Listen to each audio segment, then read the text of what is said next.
Hi, everybody. Welcome along to episode 158 of Percussion Discussion.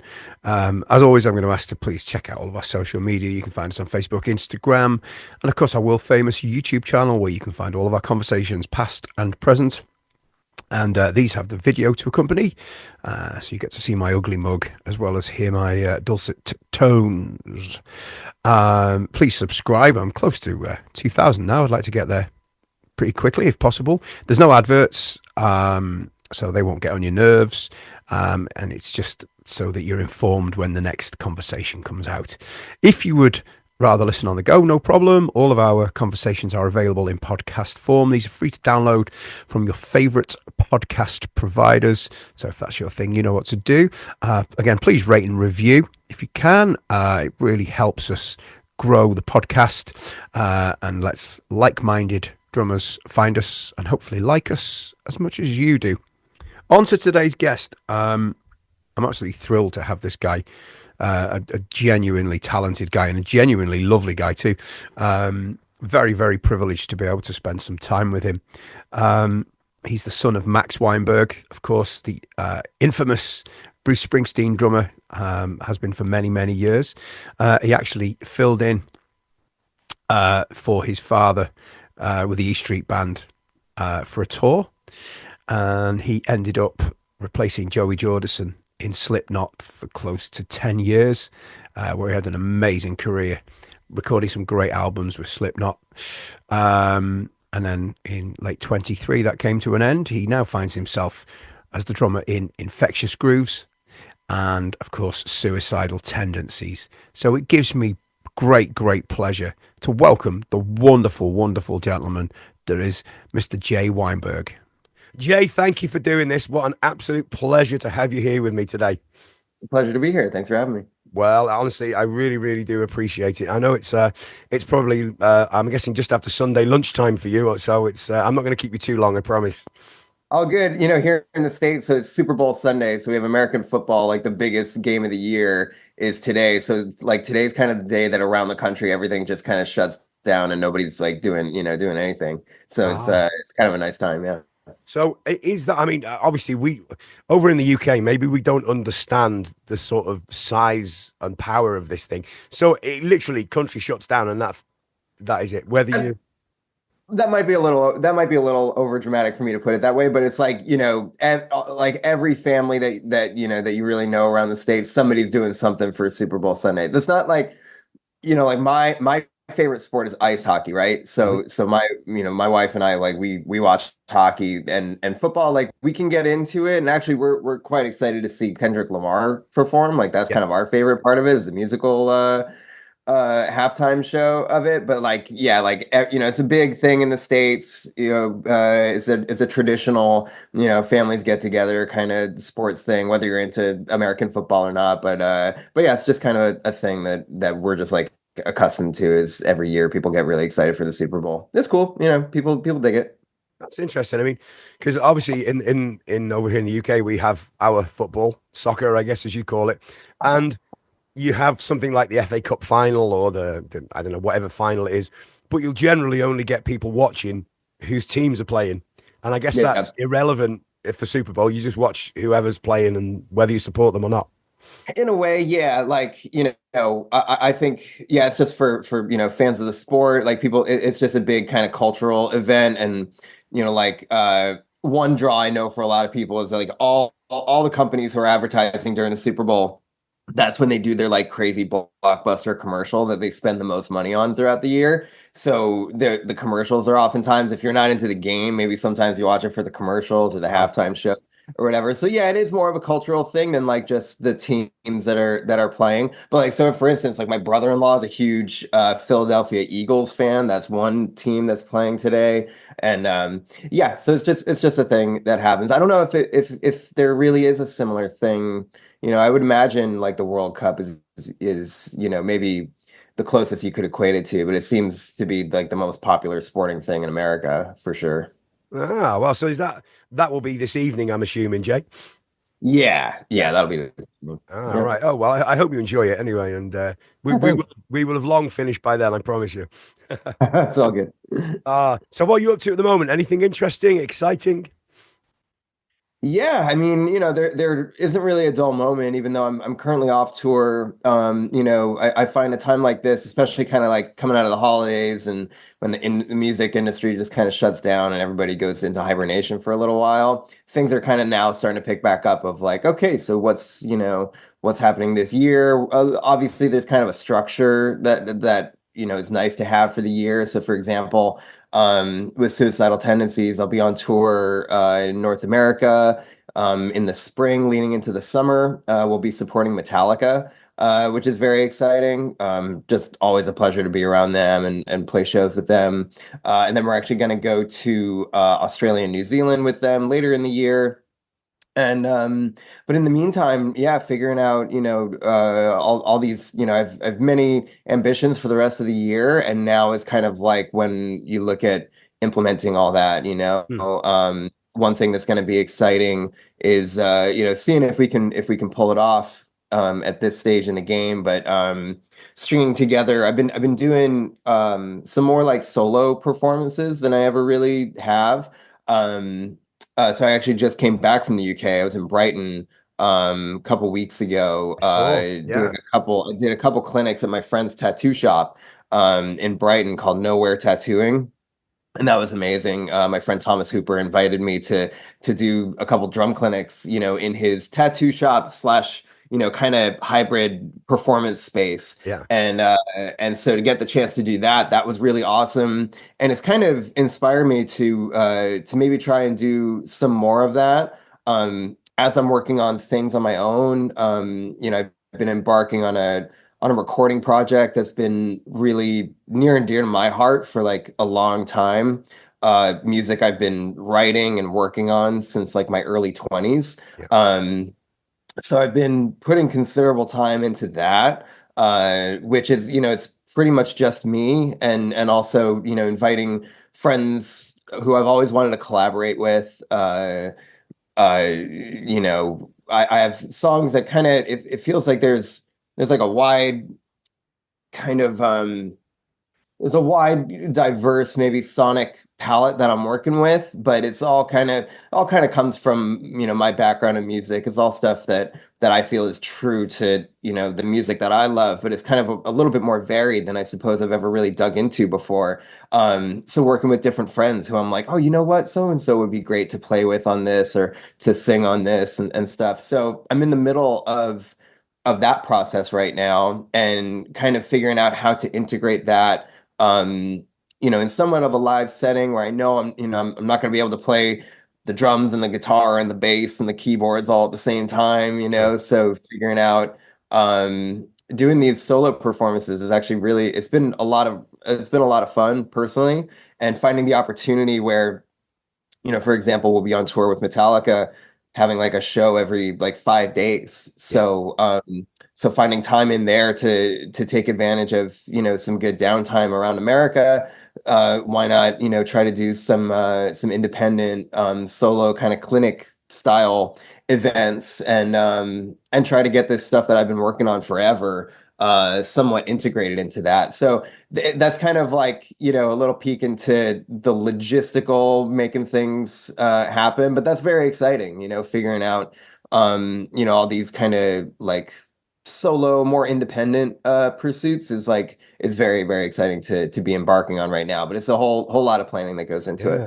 it. It sounds like you're a guy who doesn't like to waste time, because there's a lot of downtime on a tour of that size, isn't there?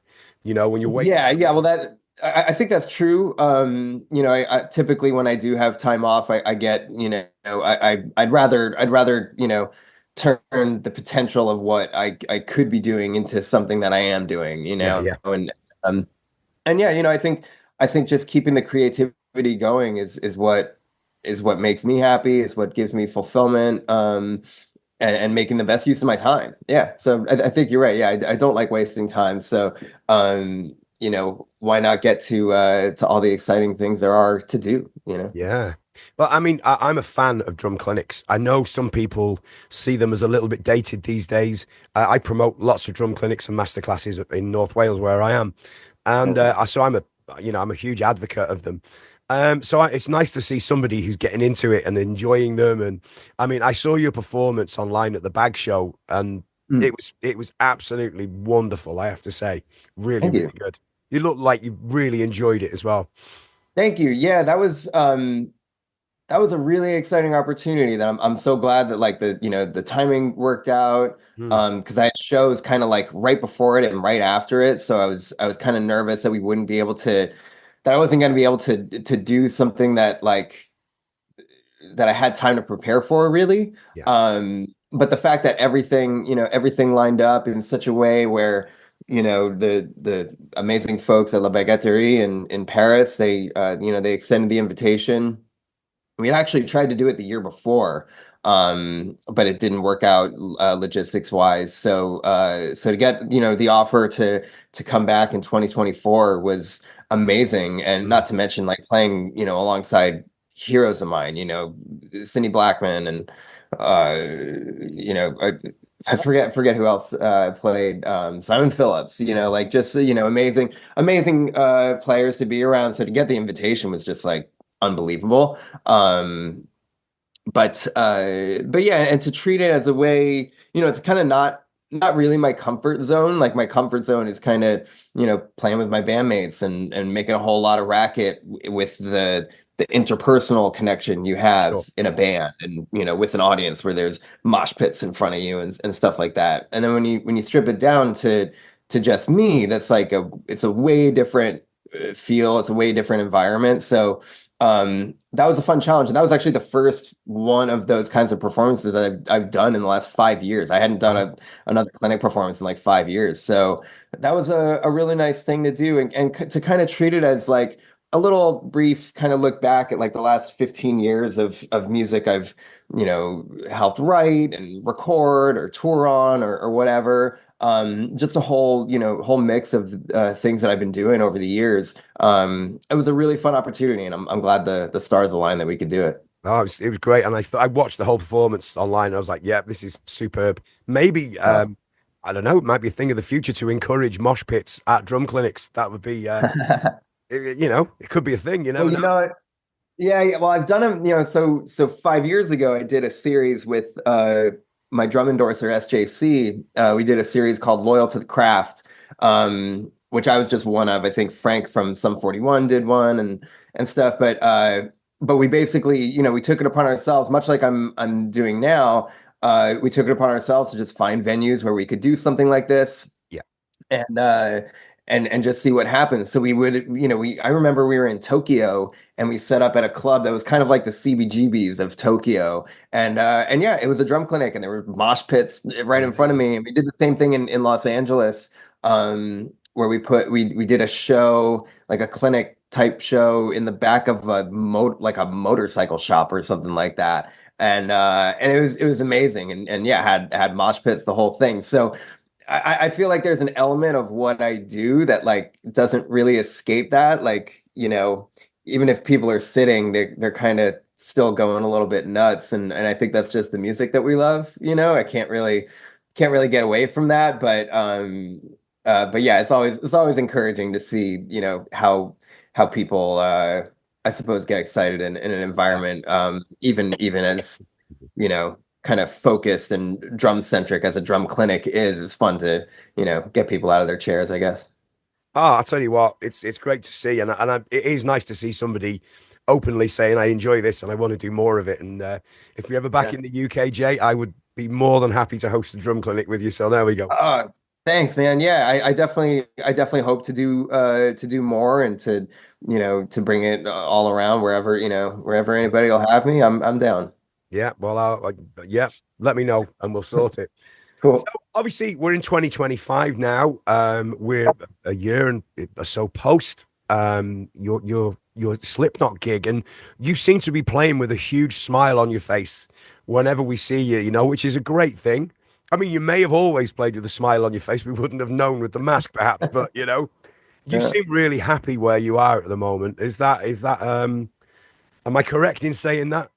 Yeah, yeah. I feel happy. I'm very, fortunate to have amazing people around me, to have amazing bandmates. I feel very, very inspired to play with. I'm making music that I love.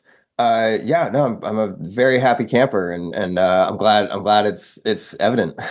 Yeah, well, definitely. And I was thinking about the Metallica thing. Obviously, that's a nice tie-in with Robert from Infectious Grooves as well, isn't it? I guess it's like a family thing. Uh, Yeah, yeah, it really is. I mean that that was like an incredible phone call to receive to partake in something that I didn't know was really even all that active. But yeah, you're right on the money that it's a family thing. It's like an ecosystem thing. People involved in different bands and where they come from, what they're doing now. And Robert is just such a tremendous, not only just a tremendous person, but like, I mean, as a drummer playing with Robert oh, Trujillo is just like, oh my God. Like it's kind of indescribable. Himself and his son Ty, who yeah. I play with in Suicidal Tendencies, both just amazing people, amazing players. And yeah, so to embark on this with Robert, with Metallica, to get the invitation to play with Suicidal, and to go back to last year playing with Infectious Grooves as well. That was just unreal, and Robert and I, we hadn't really met, I maybe here and there over the years. But that was kind of our opportunity to really get to know one another.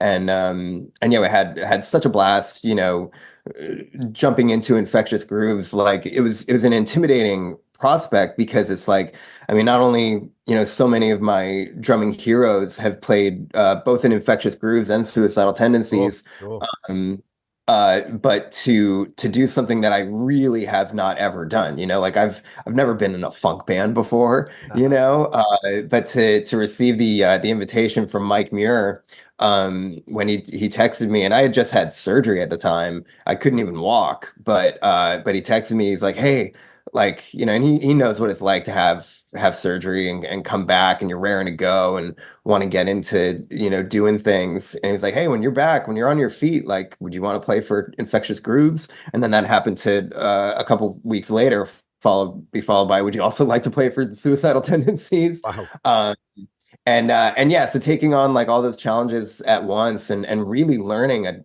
whole other, genre of music that draws from like many things that I'm into. It's not just funk, there is heaviness to it. There's a certain quality that, drummers who spend time in heavy metal, I think, draw from the things that Infectious Grooves has. But it certainly was a whole other, thing to overcome, not just kind of teaching myself how to play drums again in a way after having a surgery on my hip.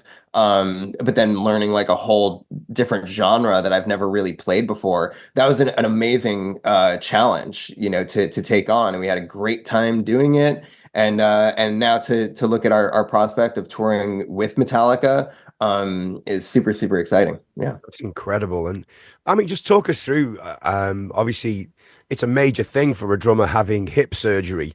Has it affected your bass drum technique in any way? Have you had to change or adapt anything, or did you kind of settle back to where you were prior to having it?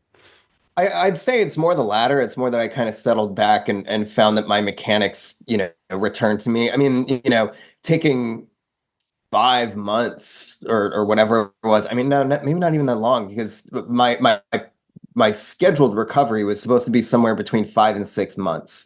So when I had the surgery in November of 2023, then my prospect for coming back was probably around like April. Try to be back on my drums by like earlier mid-April, which even was an aggressive recovery timeline. But then when this tour kind of happened to present itself, um, I knew I was going to need to be like, we were going to be on tour in like April, Wow. and so, or even March at the time. And so, with my physical therapist, I got a great physical therapist. The surgeon himself did a great job.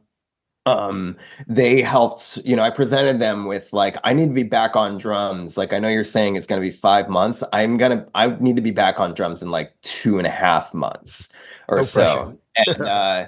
And so, and I wouldn't do anything that's going to shoot myself in the foot. And like, they even warned me of like, if you don't do things properly, they've seen cases where like the bone grows back. So they actually had to remove a segment of bone from my Wow. femur, um, and reattach the labrum of my hip.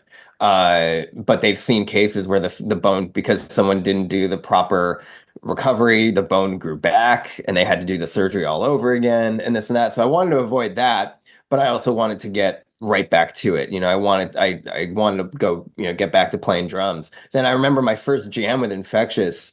It was sometime in early February, and I still felt like I had like a massive hole in my left hip. Uh so that was a little bit crazy to sit back at the drums for the first time, not just for the experience of that alone, but like, oh my God, here I'm playing with like my musical heroes, and I still have this like hole in my leg. It's kind of weird feeling, but like anything, you just get right back to it, and I feel like my physical preparation and the way I've practiced for years, just that muscle memory kind of helps take over. And the injury that I had never presented itself while I was drumming. So it never really hurt while I was drumming, even though um the the symptoms of it started presenting themselves around the summer of 2018. So it was a surgery that I've been looking to get for about like 6, almost 7 years. Yeah. If that adds up right, or 5 years, whatever it was, from 2018 to 2023. I've been kind of delaying this surgery. Um, but it prevented me from exercising properly. It prevented me from running. I couldn't really like walk for long periods of time without it getting kind of sore in my hip. But yeah, so getting right back to it was very important for me, and I'm really, really lucky to have had like an awesome team of surgeons and a physical therapist who really got me back to where I was comfortable. And then throughout 2024, it was just about,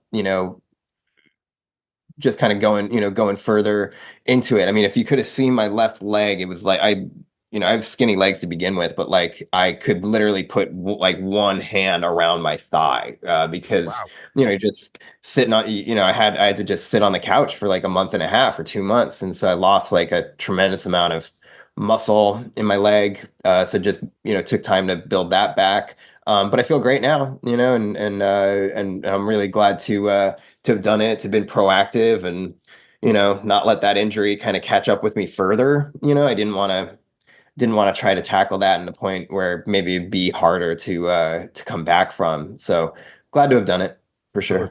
Well, I'm glad it's worked out for you. And during that recovery time, were you able to keep your hands in shape as well, or did you just kind of put drums to one side for the recovery totally?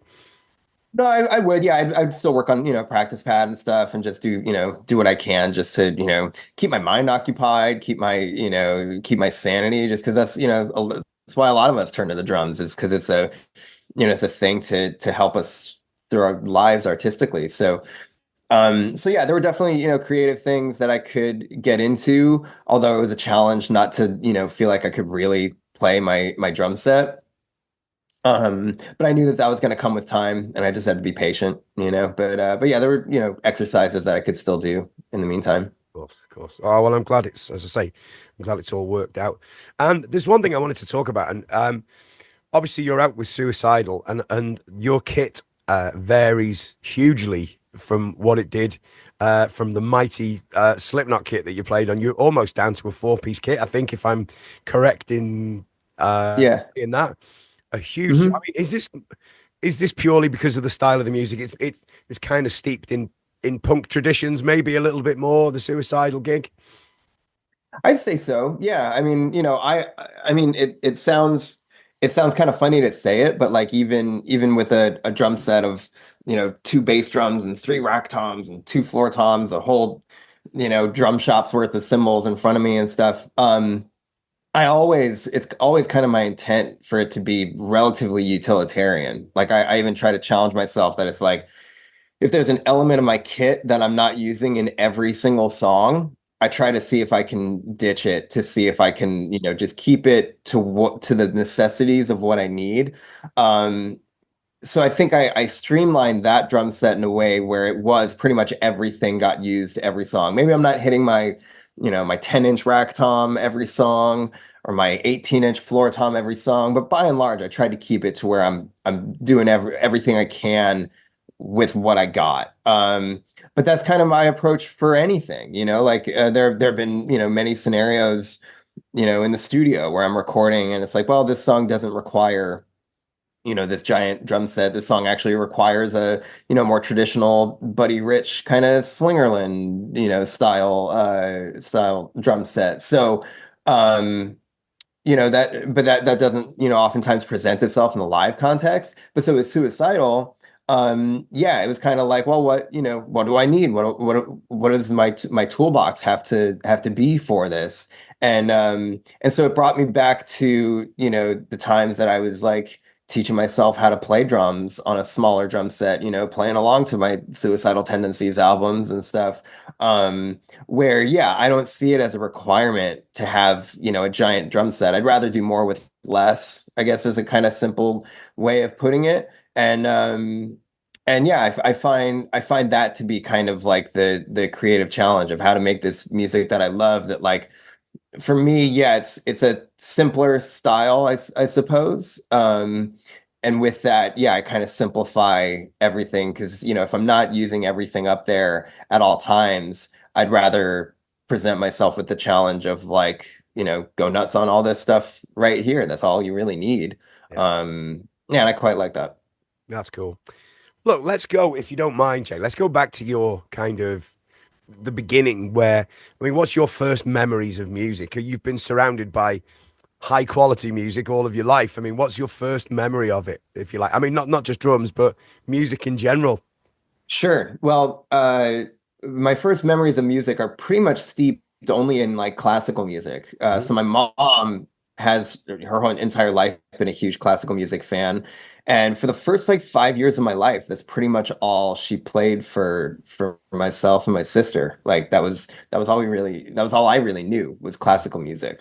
And it's actually kind of interesting because like looking back, I've actually read that there are studies that the brain patterns of people who listen to a lot of classical music are similar to those of people who listen to a lot of heavy metal music. Oh, I wow. think maybe the complexities and the arrangements and the melody structures and the layers and all of that. I think there are similar aspects in both that people who kind of commit themselves to a life in heavy metal, such as I have, you find similarities with that of people who spend a lot of time with classical music. Sure. Anyway, so that's what I knew a lot of as a kid. But then there was a moment in 1995, I was 5 years old, when The Who were touring on the Quadrophenia album.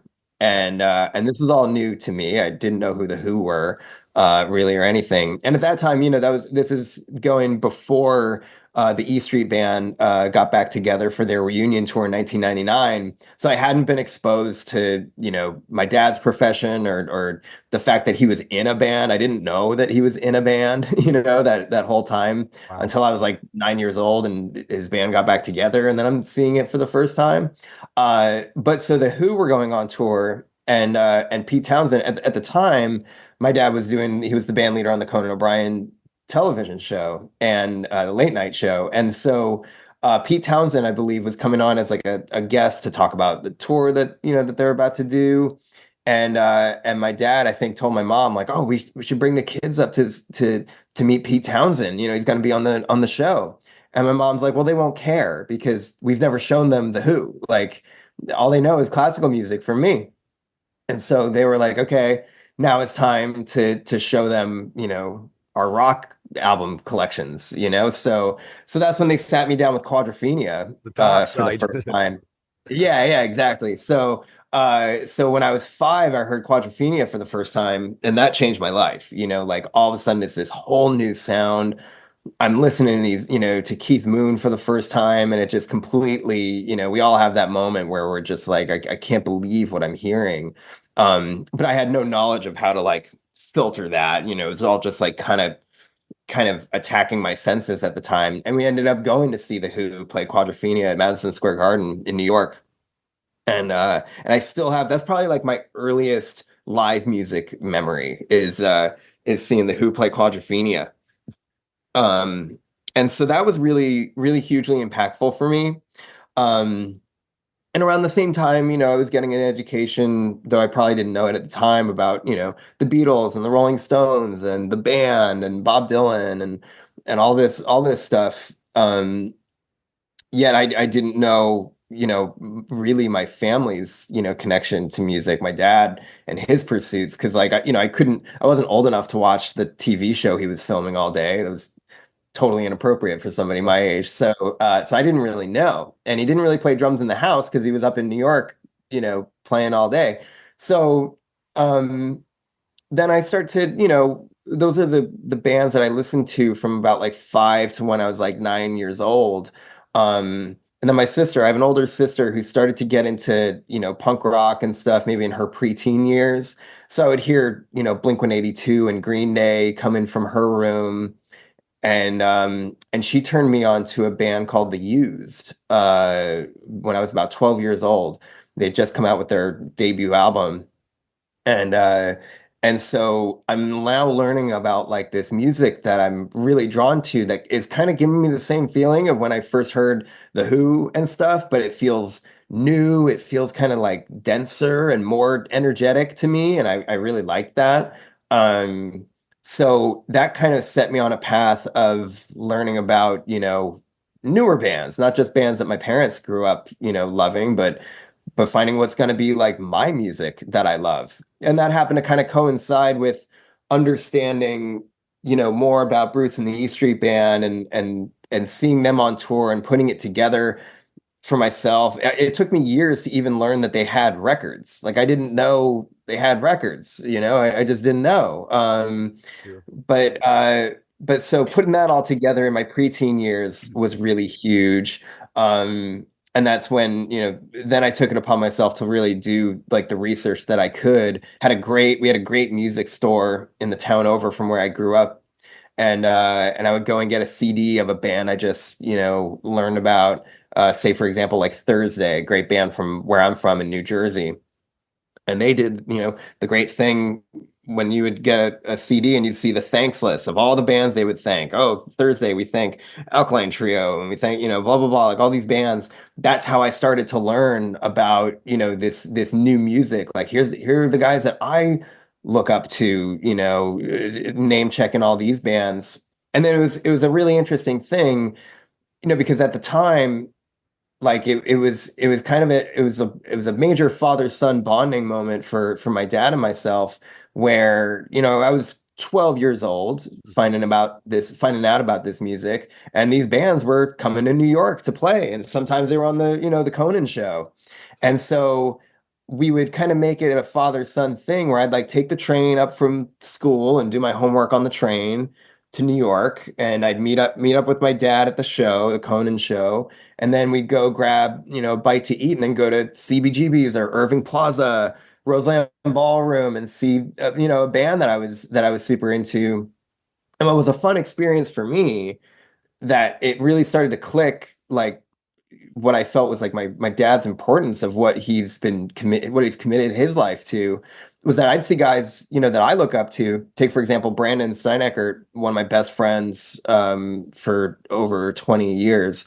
Um, Brandon was one of the founding members of the Used. Yeah. And so we go to a Used show at Irving Plaza, and here I'm meeting my hero, Brandon Steineckert, and he's like geeking over what my dad does. And I'm like, whoa, that's a really interesting dynamic. Like, here's this guy I look up to, and he looks up to what my dad does. It kind of recontextualized this whole Yeah. thing to me of like an appreciation, because I think we all kind of have a tendency, no matter what our parents do, that like that's kind of what my parents do. And if you're young and rebellious, little pre-teenager or whatever, you want to find your own thing that doesn't have to do with what your parents do.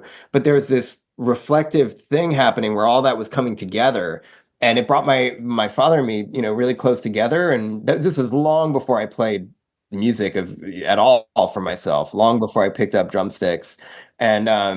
But I think all those things and my proximity to this music, I started to get a deeper appreciation for the E Street Band, for Bruce's music, for what they've done, they had done for years and years up to that point.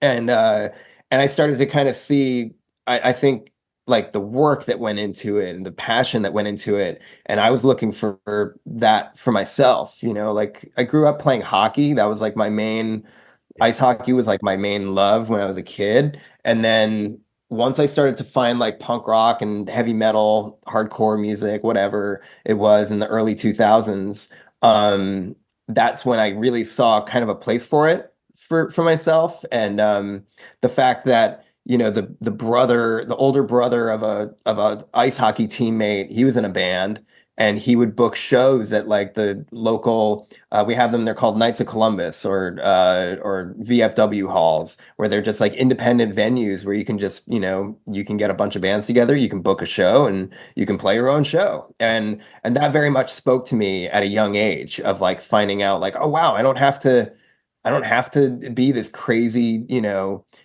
phenom to play in front of people, in front of a stadium or arena full of people. You can just do it in your own backyard, essentially. Like that really spoke to me. And that kind of hooked me enough to be like, okay, I'm going to teach myself how to play this music I love.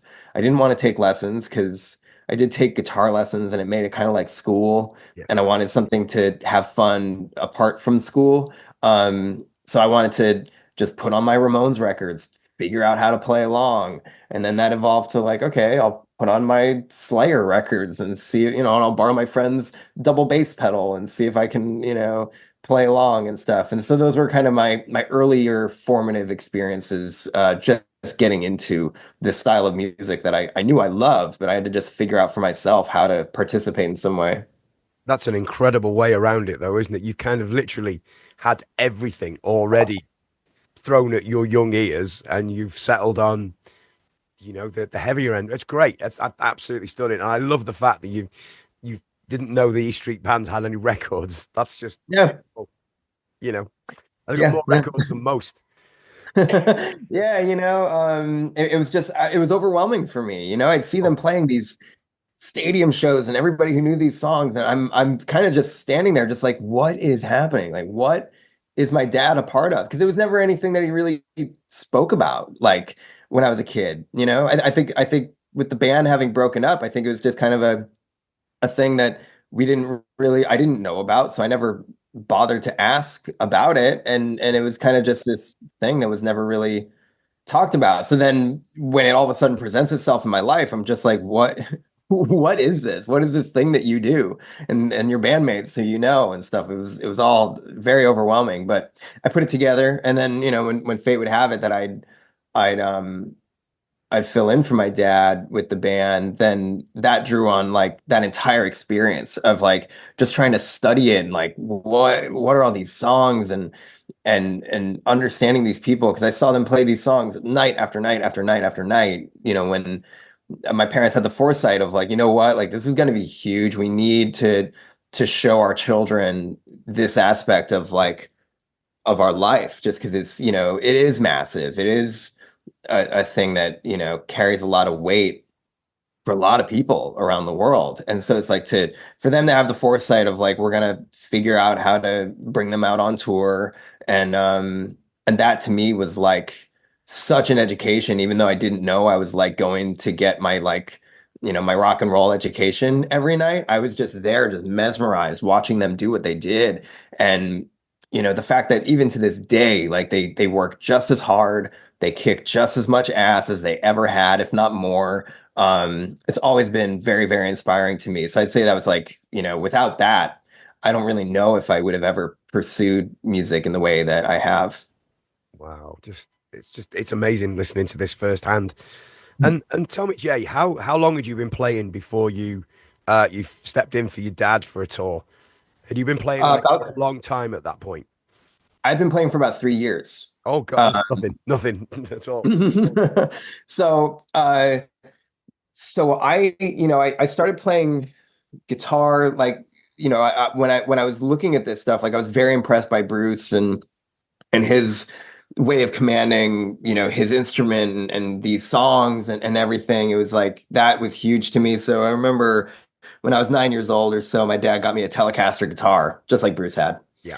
And I got to playing it, and then my parents enrolled me in some guitar classes, and um but it made it so it was just I didn't at the time I was 9 years old. I didn't want to sit and learn scales and stuff. I just wanted to do the thing that I was like watching kind of my heroes doing. So I kind of fell out of love with it, especially because at the time my love was ice hockey. Like that had my heart really. But then once I started paying attention to drummers specifically, and it took it out of the arena of my familial connection to it. It was like when I started, take Brandon, for example, when I saw Brandon play at Irving Plaza, that to me was like everything. I was 12 or so when I saw that, and seeing a guy like that playing, ferociously, and he's got this mohawk, and it's like, and there's a mosh pit, and I'm very drawn to the energy of that or whatever. That's when it clicked in my mind to pursue it.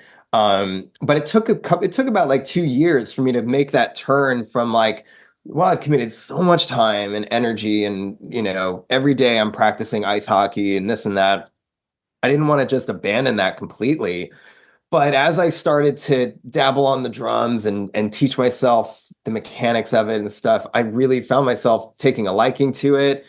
I find myself coming home from school and going right to my drum set, and then basically I'd leave when it was time to go to bed, and I was just like, it was everything to me. So I remember being, my sophomore year of high school, my second year of high school, I decided to call my coach for hockey for like summer training. It was like the day before summer training.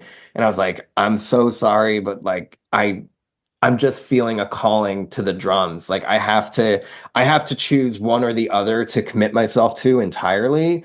And I'm not feeling at this moment like hockey is that thing. I think it's the drums. And I had just started playing. I'm 14. I just really started playing. I wanted to start a band, but I didn't know how to do that, but I knew that I'd have to free up my time from my commitments of playing hockey to pursue something like that. Because I was taught at a young age, it's like, well, no one's gonna do that for you. You gotta get off your couch and do it. And I was very inspired. At the time, I was learning about Minor Threat and bands that did these things by themselves, and became very inspired by not just the sound, but the ethos of what those bands started. And I was like, well, okay, so I'm gonna, wrangle together a band in high school and blah blah blah, that whole thing that we all do. And so I had bands in high school, and then it was at the time, graduated high school. All of us in my high school band were all like going to different schools, so we kind of had one last hurrah where I booked our first kind of van tour because only one of us was old enough to drive. Uh, and played a bunch of shows pretty much to nobody. But it was a lot of fun. And I knew that like this is the start of what I really want to pursue in my life. Because you commit, when you find something like that you love, you commit your entire time, all your time to it, and it's like you can't commit enough time to it. And that's how I felt. But then this crazy thing happened where this scheduling conflict presented itself. Because when I graduated high school, Bruce and the E Street Band were on tour supporting the album Magic, which had come out maybe a year or two before that. And I was kind of the last child of, when the band wasn't playing, everybody pretty much kind of had children around the same age. So many of the children in like the E Street family were all kind of around the same relative age. Some younger, some older, but like a lot of us are kind of around, the age that I am. So my sister had actually played keyboards with the band at Madison Square Garden when she was like 12. I was like 9. And I saw that, and that was absolutely amazing. But I figured like, well, I won't really ever have the chance to do that, whether that's guitar or, God forbid, when it started with the drums, I was like, well, that's never gonna happen for me, because like what if I get up there and I'm like messing up on the drums? You can't just like pull me down in the mix. That'd be an absolute nightmare. But my dad broke me down enough to where, I was about to go off to college. They were wrapping up this tour, and he's like, you should play a song with us at, sound check. Like, forget the crowd or whatever. You should sit on the kit at sound check. And I've been playing for about 3 years at that point. So I was 17. And so I was like, okay, and picked a song to play with them at sound check. And it was a absolute rush of an experience to play in an empty giant stadium, Oh, wow. Yeah. where they would do their legendary, 10 concerts in a row or whatever it was. Um, and Bruce said, hey, that felt pretty good. Why don't you play that during the show tonight? And so that did happen. And that was really, and I never had any expectation that it would ever happen again. I was like, all right, that's the only time I ever have to play drums in a stadium. I get to hang my cap that I've done it. And it was, a thrilling way to, do that with like people who really are like my family. That whole organization is like family to me. Um, but then this thing happened where the Conan show was transitioning from late night filmed in New York to the Tonight Show filmed in Burbank, California. And it's this big, big thing. It's a new show, new kind of everything. And and my dad knew that he would have to be at the start of the Tonight Show whenever that ended up getting scheduled for. That was like it was a big thing he needed to be present for. But then Bruce had coincidentally scheduled a tour to start pretty much right at the same time.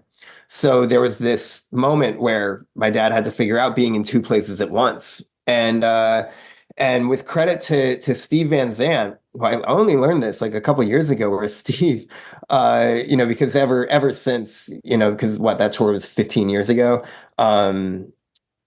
Steve told me, he was like, look, when we were trying to figure out what the hell we were gonna do, because like, with my dad and Bruce, especially, they have this telekinesis that's like, the fans know watching it, and I know watching it, and I, of course, know from the experience of trying to implement myself in that in some way as well, where there's nobody on earth has this like connection that I watched the two of them have, where just as Bruce is lost in the song and committing himself to the performance, he's just like, my dad needs to be there anticipating all of these moves. And that's the way, that's their showmanship. That's Bruce's showmanship.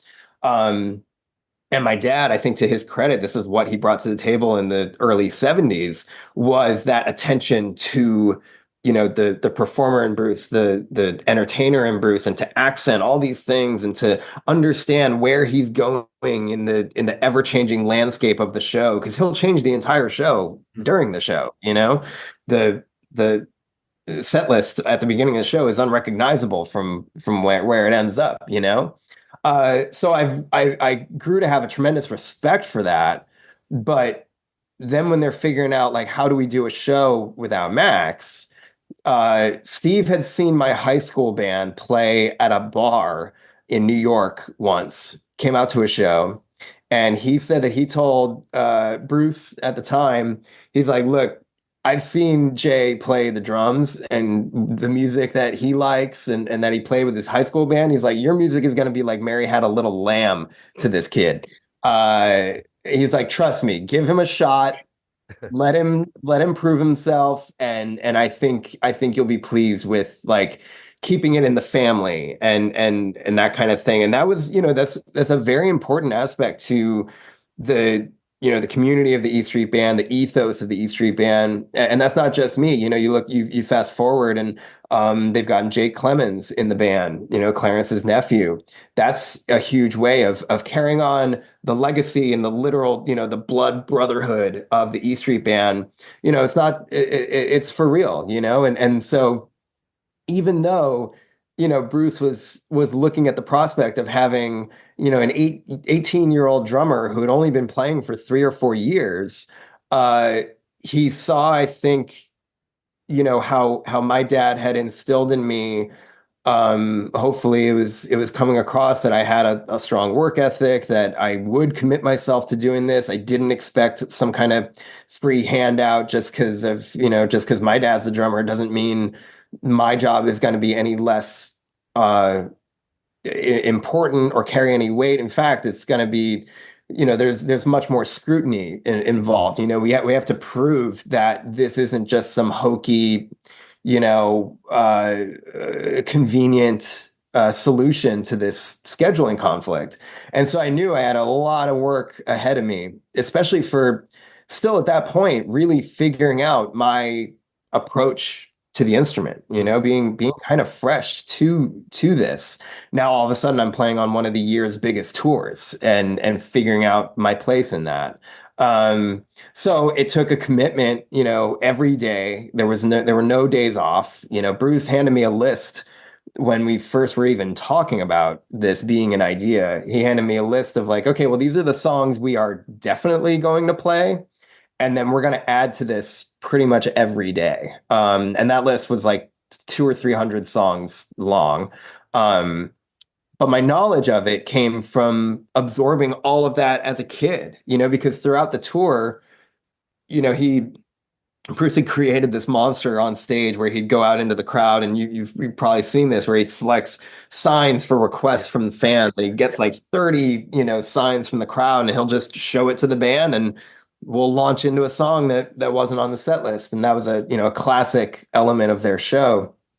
And I knew that was something I had to be ready for. I had to be prepared for not just songs that are on the set list, but songs that he's going to want to play that I just have to figure it out. And it would happen in instances where he would hold up a song that I've never even heard of. And I've never met anybody quite like this, where the way Bruce conducts himself and the rest of the band is with such leadership and direction, but it's largely unspoken, that you're just following Bruce and these things that he just brings out of his band, where all of a sudden I'm like, oh, I'm just playing along, and I'm playing a song I've never heard of in front of however many tens of thousands of people. And it gave me so many real-time lessons that I carried with me since, of, of working really hard and in that context, but also trusting my instincts, trusting the instincts of the people I'm playing music with, feeling that electricity between, what's happening on stage and the audience. It was all the most dramatic, like, education possible for someone of that age. But I'm very fortunate that it was with people who are like family to me. And, at a certain point, because they integrated me into the tour, it wasn't 4-hour shows off the bat. I play one song one night and like 5 songs one night, and take over for my dad for the encore or something.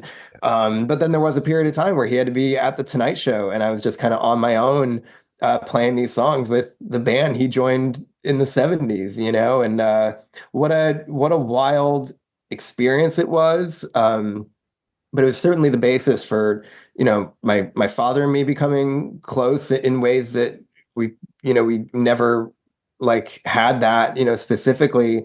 And it just kind of set up this kind of simpatico between us, where then, obviously that came to a natural conclusion. I knew that tour was going to end, and that I would be kind of left to my own devices of like, okay, so what do I do? Where do I go from here? What do I do with music and my newfound kind of love for playing live music? And but the lessons I learned with the E Street Band are things that they're like tenets of wherever I've gone with music since then. It all started with them. And I'm very, very fortunate and blessed to have had that opportunity. And uh yeah, it's hard to really put into words, but that's kind of what that experience was like. Oh, I mean, I can't. Can you even begin to explain the feeling of knowing you're doing your first full night in a stadium in front of, I don't know, what could be 80, 100,000 people? I mean, is it terror? Is it nerves, excitement, all of those? Yeah, it's all of it, and to be quite honest, it's like that's the feeling that really, no matter the context, kind of never goes away. At least for me, like that, it's never gone away. The love of performance, the love of music, and the live energy, the the not trying to replicate what you did the night before kind of thing, the living, breathing thing that is music. That's always a rush of excitement that I've spent my life dedicated to I suppose in a way like kind of trying to tame it, but it never, that excitement, if you love what you do, and I really do, then that propels you. It propels you to try to push yourself, to try to do things that you hadn't done, the night before or whatever. And I feel like, when you're on that trajectory, you you find ways that like, oh, you can look back at, however many years in the rearview mirror and be like, oh, I've progressed in this, aspect of my playing, and I'm that much more connected to, my instrument, the music I'm making, my bandmates, hopefully. And that's like a life I learned, I think at an early age in my teenage years, is like that's a lifetime pursuit, that really doesn't ever stop. And because I had great mentors in the E Street Band to show me that like, those guys work so hard and put their lives and like their bodies on the line. Like my dad has had complications with his back for a long time. Not so much in recent years. He's been incredibly healthy and keeps up with his health. But I remember seeing my dad when he had some problems with his back. He would be lying on the ground like motionless because his back went out, while holding a set list under trying to grab what he's about to go up and do, because he's getting shot up with, Toradol to get through a performance because his back had sustained some injuries and stuff. And it's like that's the level that these guys commit themselves to. And so to see that up close and to understand that, like, you know music in certain ways, it becomes that very serious pursuit where you have to commit yourself Mm. in all aspects that are largely unseen by the public. You're not going to advertise these things, but that you got to know going into something like this, that it really takes everything you got. All the cliches of committing yourself completely are absolutely true. Um, so having a grasp on that and trying to take that into, my other musical pursuits, yeah, that's been something that I feel has like been a tenet in pushing myself forward. And I feel like the music benefits from that. I think, you make one record and you give it everything you got, try to perform to your best, and then, you know 5 years from there you go to make another record and you're like, oh, my abilities have progressed to where I want to do things on this record that I wasn't even able to on this previous effort, because putting in the time, putting in the practice, and the literal miles, on my instrument, it just, hopefully you kind of give yourself a better chance than not of progressing and doing stuff to live up to your aspirations in music. And so I definitely, I think, as I started to progress and tour on my own and play with different bands, I felt like that became a huge driving force of just always trying to um sharpen my abilities, or what it is that I'm trying to convey on the drums. And I felt like it was just when I was in high school, the more and more time you put into it, it gives back to you, that and then some, and so I'd hope to think that, after 20 years of playing drums, that I've progressed on my instrument. And the drummer that first sat down to play at Ramones Records um will have put enough, one foot in front of the other to make some interesting music along the way. And that's kind of, it's really the beginning and ending of all of it for me. That's the name of the game, is just pushing yourself to make the music that you love. That's really all of it. Wow. And it must have been, at the end of that tour, I don't know how long the tour was, but all of a sudden you've gone from playing to thousands and thousands of people every night to nothing again. Now that could finish some people, couldn't it? That could go, I'm not doing it anymore. But also it can drive you on and, wanting more of it. So how did that hit you at the end of the tour? Because obviously, you know it's your dad's gig, but equally it's giving you this incredible experience and a name on your CV, which is one of the biggest names in the world, you know, which is just it's just mind blowing, isn't it? Mind blowing. Yeah, well, I wouldn't say it was that jarring of a shift because I'll backtrack a little bit. So when I started college, I'm fresh out of my high school band, knowing I really want to pursue music, but I didn't go to school for music at all. I wanted to protect that as just kind of my individual pursuit and my passion. So I was going to school right outside New York City. And I looked up on MySpace at the time, like what are bands? Are there any wanted ads, for like, hey, drummer wanted over here, hey, we need a drummer over here, and just submitting, like, hey, I'm a drummer, I'm, right outside New York, I want to jam, and had all this very new enthusiasm, especially for being right outside an amazing city like New York, where there are many creative opportunities. Uh, then I ended up joining a bunch of bands. So this precedes playing with the E Street Band by like a couple months. It just so happened to kind of time out like that, where there actually were a couple circumstances where so I had joined a band. We go on tour in a van, and this is during a period of time in between my duties with the E Street Band, where I think we like drove up to Albany, New York, and then a couple days later, or like a day later, I was going to be playing with the E Street Band at the Bonnaroo Festival in Tennessee. So I left the tour where we played in Albany at a club and went to play Bonnaroo, and then I flew to Cleveland and met back up with my band, and we played in somebody's basement in Cleveland. So to me, all of this stuff was working together. Like I didn't necessarily see the conclusion of the tour with the E Street Band as like all of a sudden it's just kaput and I'm playing to nobody. Like it was very much the opposite. It was kind of like well, so here's what I've been doing. And now I have all this available time now that this tour has concluded. Now I have all this available time to explore, musical landscapes elsewhere and see what I want to do. Uh, so that happened to materialize with my dad and I did a performance a drum off, a Guitar Center drum off in Los Angeles that our friends Tommy Lee and Frank Zumo had put together.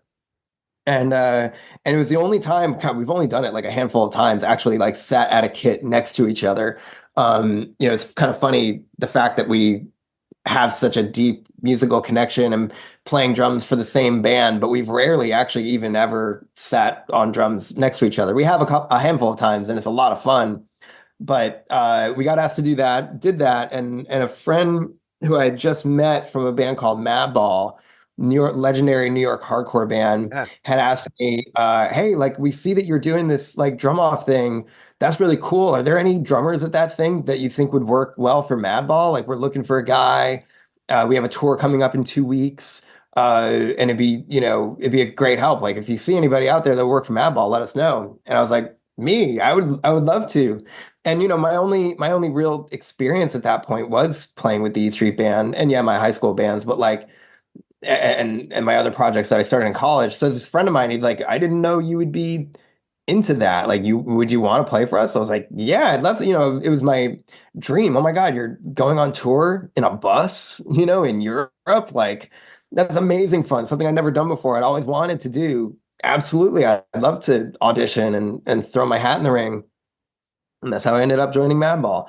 And so, that was like early 2010, I want to say. And so, yeah, there's all these like, all these things that kind of just started happening because, first off, it felt like a kind of a confluence, I suppose, of, this thing that I had just done that I was really proud of, but had a start and end date, but I didn't know where to go from there. But also that coming together with like, I was always kind of the guy in our area that I just showed up everywhere. Like I living right outside New York.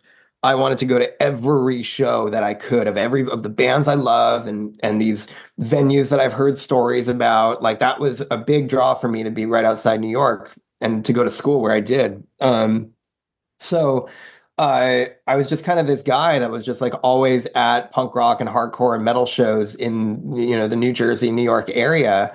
And I think with, the friends that I made and the people I spent time with in those, in this like culture that I loved, that I wanted to participate in some way, it was just kind of that thing because we met through mutual friends and I had an enthusiasm for this music. I wanted to learn. I, wanted to be able to pick things up quickly. I wanted to, take direction quickly, which was something that I learned from Bruce because I'd have to receive some kind of feedback or some kind of direction from Bruce and implement it immediately. Like that was huge for me in my learning how to do things was like, I need to figure out what, you know, the man, the boss here is needing from me and how to deliver on that vision in an environment that like he doesn't have his eye just on what he's doing or what the drums are doing, but what the piano's doing, what the violin is doing. He's everywhere. So you need to kind of nail it right away with filtering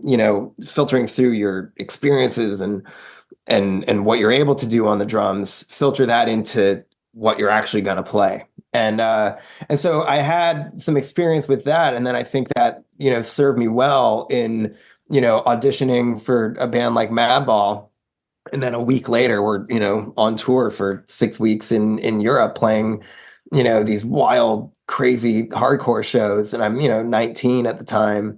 Um, yeah, and then as things would unfold, it's like you just kind of push yourself more and more, and play with other friends, join other bands and stuff. It just kind of became this thing that as I voluntarily and very excitedly would add to this kind of growing snowball as I'm kind of pushing it uphill of like, wow, this thing's getting kind of wild and I'm really enjoying, playing this kind of music and really pursuing this. Um, and again, only in a way of like putting one step in front of the other. It wasn't anything like I had a grand plan in mind. It was just like, wow, that would be so cool. I've got this opportunity to join this band to play in Europe. Yeah, absolutely. I want to jump at that. And we did that and accomplished that. Then soon after that, I made my first record, with Madball. That was an amazing challenge to be in a studio with a producer that I really admired from his previous work. And here I am actually recording music for the first time. Like that was huge. And what it's like writing music with the band, spending months on end, simultaneously doing college and then taking the train out to Queens to write a record with the Madball guys. That was a huge undertaking because till then, I had played with my band in high school and we kind of did things on our own high school kid sort of terms. But then to be shoved into like this is a band that's existed since before you were born, and has ways of moving forward. I needed to jump on a moving freight train like that and find my own space within it. So yeah, all huge educational experiences, like anything that's followed. But those were kind of my first foray into real, I suppose, like independence, where it's like it's not with people I've known since I was a kid. This is really me finding my own way of going for a life in music and what that means to me, how I'm going to push myself, and it's led to some wild experiences along the way. Oh, you're not kidding. So, how much further along the line was your sort of first meeting with Slipknot then? Well, a long, long, long preceding that, we met when I was 10 years old, in the summer of 2001. The band was on tour on the Ozfest tour. Oh, Um, Only had one record out at the time, but the band was on the Conan show as a musical guest. yeah. And as we talked about earlier, like I'm kind of finding out about punk rock and heavy metal and this stuff. And I think my parents could hear these like CDs being played in my room, and started to understand like, wow, this is like crazy sounds our son is getting into, but okay, it's different for them, but they were understanding that it's like, hey, that's what the Who was to, for them when they were kids. Um, so so Slipknot comes on the Conan show promoting their first album, and my dad goes up to them and is like, "You guys are totally nuts! Like my kid's gonna love you guys." And they're like, "Oh, hey, you guys ever want to come to a show? Like, come on, like we'd love to have you guys, whatever." And so as fate would have it, my dad took them up on this offer of coming to a show. An Ozfest when I'm 10 years old is a totally nuts, environment for a child of that age to be around. So it was like complete sensory overload. But I found this subculture that I've been like, like I said, like listening to The Who and bands like that. Like I was falling in love with electric guitars and wild drums. And then you go to Ozfest and it's all bands that have taken that discipline and then just turned up all the dials all the way up. And as a kid, I was just like, oh my God, I love this so much. But it was also like terrifying to me in some ways. And so just the power of all of it really spoke to me. Um, but so that's where our paths first crossed and we became friends. And they were among the first people who I felt like, that music felt so personal, in a lot of ways, especially at that time early on in the band's trajectory.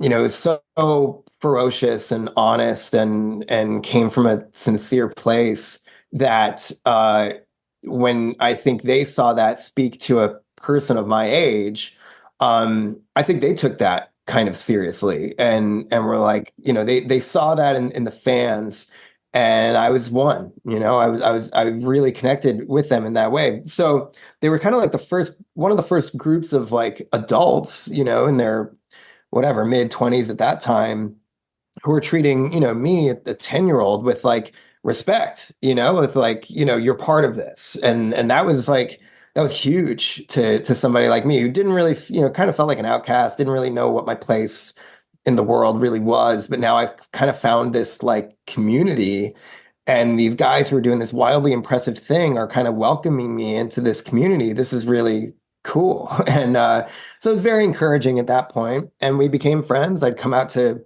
a show whenever they were in town. And as I got older, I would be wearing like a more underground band t-shirt to their shows, and they're like, oh, he's learning about this music and whatever. And so as fate would have it, then I start touring and get older. We kind of lost touch, just because, whatever, everybody's busy and doing stuff. And but then as fate would have it, I was finishing up college. I stopped playing with a band I was with to go focus on that, because I wanted to complete it. And so I did. And then the day the day I finished college and like submitted my last requirement for it, I received a kind of a cryptic text message from a manager who had actually, the band that I used to be in, we've been speaking with his group about managing us because we needed help. And then when I, decided to go back to college, we kind of lost touch, but he texted me and he goes, "Are you in a band?" I was like, "Oh, I'm in like 10 bands at this time, because this is, quite a while after I played with the E Street Band and stuff, but I'm still doing a bunch of projects in and around New Jersey and New York and stuff." And he just asked me, "Can you come out to a studio in Los Angeles? I can't tell you why. I can't tell you what it's for, but I just think you would want to do this. I think you would be good at this, and just trust me and come out to Los Angeles to play with some people." And that ended up being, my cold call first experience playing with Slipknot. Wow. I mean, when you get a message like that, you generally know it's going to be something pretty decent, right? Is your mind in overdrive at this point? I mean, I had never really received a phone call like that. It's always been, a friend being like, "Hey, we need a drummer. Can you be the drummer in our band?" And that's just kind of Yeah. how that had gone for me at that point in my early 20s. I was 23 at this point. But I knew, to that point, having a professional relationship and with somebody who I admired in music, that it's like when there are moments to take seriously, and even when you don't know what that moment really entails, because I had no information at all. I was the first person in the world to learn about this change within the band. And so I had to go in just with what I knew were things that I would have to lead with, which were just enthusiasm, drive, an open mind, for and just kind of blind trust, really, of just following, an invitation from somebody I respect to do something that I know nothing about the details of which, but You I couldn't just need to prepare, I trust guess. my gut. You couldn't prepare anything because you didn't have anything. No, no, no. But that's why I felt like when the parameters were such that there is no information to go on, there's no way to prepare. That's where, the work up until that point, as it is, even though you don't really even realize like you're doing the work, but you're, by committing myself to this instrument and understanding what a moment like that could potentially be, um, then yeah, that's like there's so much that like that your brain goes racing with like, well, I have no idea what could be behind, door X, but I know that behind that door could be an opportunity that I want to, pursue, and that ended up being the case. Mm, wow. If you, Did it have the family feel like the E Street Band because you knew these guys anyway, or was that not necessarily it? um, no, but that there really isn't anything that can replicate um that sort of family environment that the E Street Band has. I mean, with part of it literally being my blood, but also it's like, with that time spent and those relationships forged since an early age, there is no way for anybody else to capture that. That's kind of a singular thing that I have with those guys. Yeah.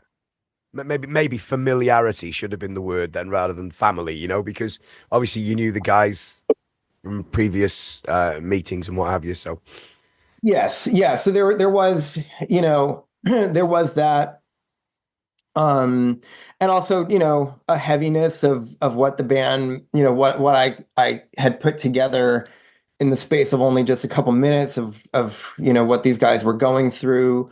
A transitional phase that was very serious, but it was kind of like hey, well, you've been here since close to the beginning, and we've kept tabs on what you've been doing. Do you know any songs? And that was kind of where we started, because we hadn't seen each other in years, just yeah, because my direction went this way, their direction went that way, and so we became reacquainted, and just kind of sat at our instruments and went for it, and that was really it. wow. And tell me, right? This is you've probably been asked this a million times. I mean, challenging music at the best of times, but the fact that you have to put a boiler suit on and a mask and then do it, does that add a lot of problems doing that? Does it make the job a lot harder? Nothing I describe as a problem. Obviously, having been acquainted with the band since a really early age, I knew, the lengths to which the art, demands it of the band members. Yeah.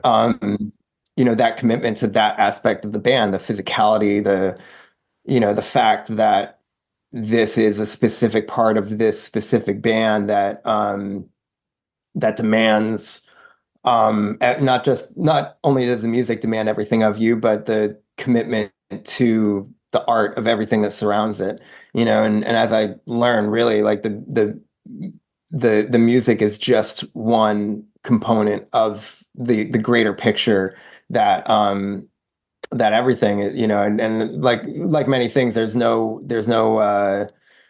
way to really prepare for that other than doing it. And and luckily, I mean, in a way, although I would later realize that it was like kind of completely backwards of like, our live show really informed how we would write together, how we record together. Our second album together was a much more refined effort we took 3 years of writing that from the ground up. I had whatever it was, 100 something, 200 shows or something behind me. That informed, oh, that's what actually playing in this band is about. Excuse me. So, but I had this whole year of being in the band, of making a record and stuff before that first show, before, any of those other artistic elements came into it. I was just focused on, helping create new music. But knowing full well what was ahead of me, what was ahead of the effort of creating an album, which already was a tremendous endeavor. But to then know at the end of that, then the real work starts, and that was something that we discussed, a lot of, we took a huge amount of time, between my first joining the band and then playing a show where, yes, making the record helped create a connection, especially in a very, very difficult transitional phase for the band with, the loss of Paul Gray, the primary songwriter of the band.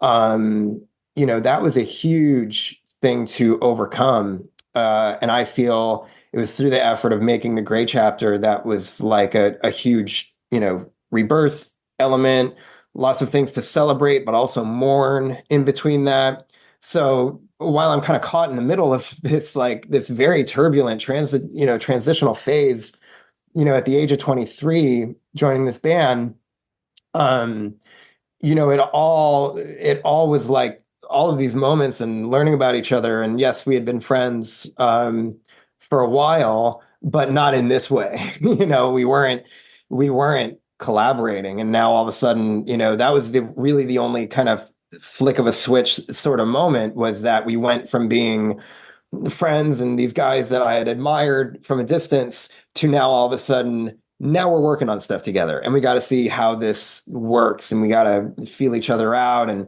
them really, I think anybody in that situation would be put through a necessary gauntlet of making sure, this is our guy. And so it was a difficult, you know, creative process in really pushing myself in ways that I had never pushed myself before. But that I'm very grateful for, because it allowed me to really open up to that process.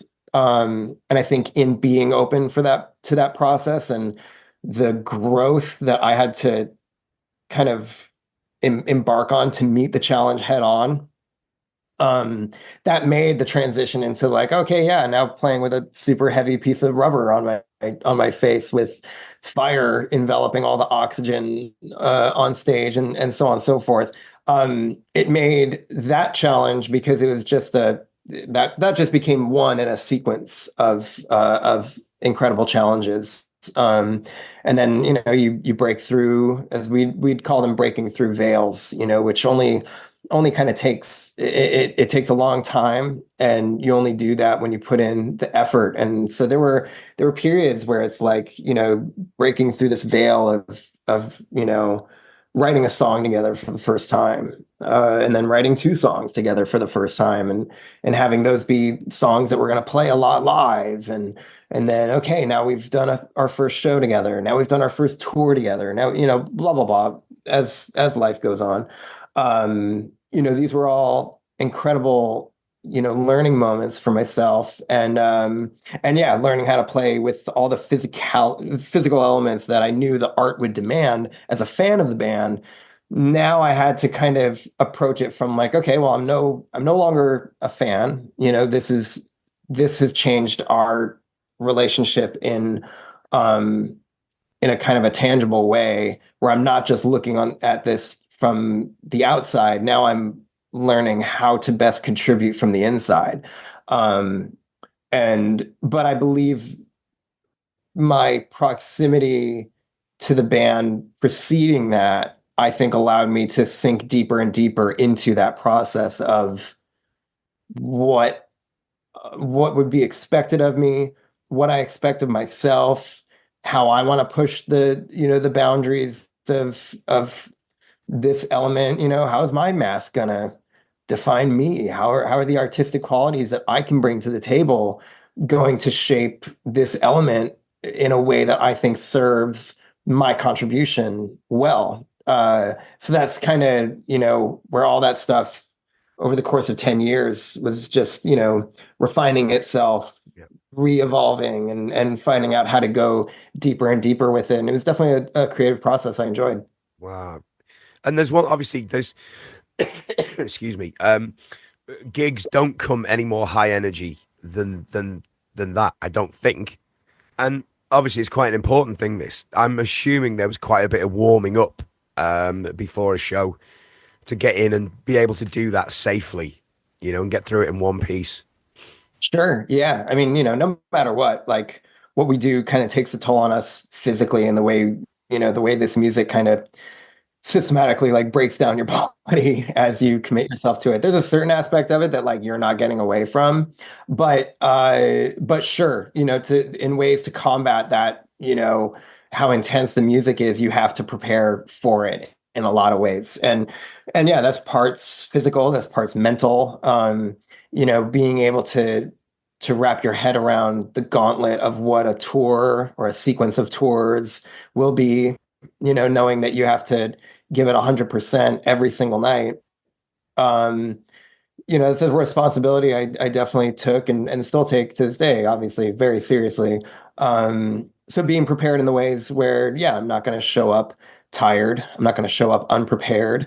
Those are basic principles that I think when you find yourself with bandmates who rely on you, those are hugely important factors of your playing. So you got to be warmed up. I never felt like for myself. I have friends who are, and I just can't relate to it. Guys that can just like, oh, I'm just gonna have like a cup of coffee and just walk on stage and just like, it's not how I prefer to approach it. I like to kind of spend my day, really when I'm out on tour, I try within my ability to, if I can, kind of live like the same day over and over if it's possible. So I try to wake up the same way, try to eat the same things, and if I can, and hydrate well and warm up properly to the point where, for by and large, it was always my preference to play like basically half or the entire set before we even get out onto the stage. We'd be Wow. fortunate to have a traveling kind of mobile studio with an electronic kit where I could just be in there, hammering away and getting warmed up to then where when we're playing our first song, my blood's already pumping and I'm already sweaty and I'm already, in my mind, I've already been in the show for an hour and a half, when it starts. That's kind of my preferred mode, I'd say. Not for everybody, I don't think. But that's kind of how I prefer is to be well rehearsed, to be well into the moment when we start. So you're not, you know, the last thing I would want to do for any audience is to waste their time with me warming up. It's my intent to get on that stage. And that's something that I learned early on with the E Street Band of like, from the moment you start, you have to be delivering the best you got. And so that's always been very important to me. Jay, you have been more than generous with your time today, and I appreciate, especially as it's a Sunday, it's Super Bowl Sunday as well.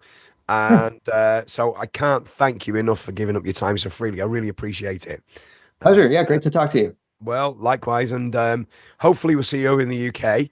And best of luck for everything you've got planned this year. And Thanks, man. hopefully speak to you soon. Thank you. Yeah, hopefully it'll be soon. That I don't think it'll be very long before I'm in the UK again. I love coming over and playing, so it'll be soon. Great stuff. Thanks, Jay. All right, take care. Bye. Thank you. Bye bye.